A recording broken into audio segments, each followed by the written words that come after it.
As the battle for the future of the Republican Party continues, there's one group that is having a surprising impact, and it's led by our Power Player of the Week. We're looking for champions of economic freedom, people who believe in limited government, who believe in fiscal responsibility, individual responsibility. Chris Chocola is president of the Club for Growth, a political advocacy group that supports lower taxes, less spending, and fewer regulations.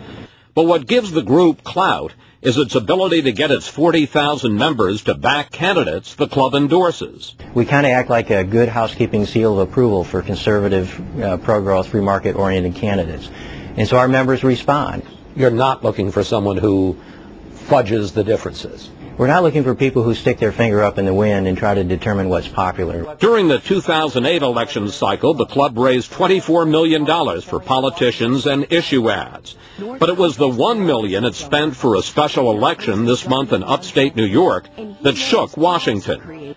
The club backed conservative Doug Hoffman against the Republican nominee. Both lost to the Democrat, but the real loser may have been the national GOP. I think a message was delivered.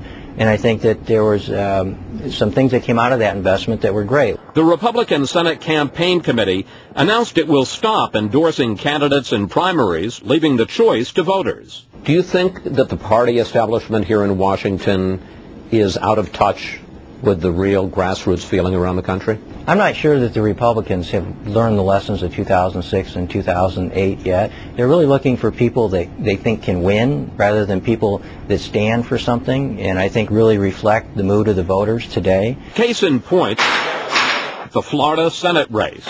The club is backing conservative Marco Rubio against Governor Charlie Crist, who was already endorsed by the national GOP. We have great concerns about Charlie Crist. One day he says he supports the stimulus package, and then, recently he said, I never endorsed that, when clearly he did. People say, well, there's a civil war in the Republican Party. Well, I think the Republican Party really needs to stop and think and reevaluate their position and understand. One thing that struck us was what wasn't mentioned. Where is the club on social issues?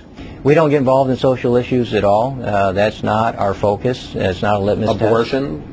We never asked. Rights? No. Chris Chocola ran a farm equipment business before selling it to Warren Buffett. He then served 2 terms as a congressman from Indiana. But he says it's his business background that is most valuable. I do think that it's an advantage to have people that wake up every day and say, how do I serve my customers better today than I did yesterday? And it's part of the problem with government. It's a monopoly. It's too big. It's, in fact, too big to succeed. We talk about too big to fail, but the government is too big to succeed. While the Club for Growth is directing much of its fire at Republicans these days, don't get the wrong impression. Chocola says they are nonpartisan, but the club has endorsed only one Democrat in its history. And that's it for today. Have a great week, and we'll see you next, Fox News.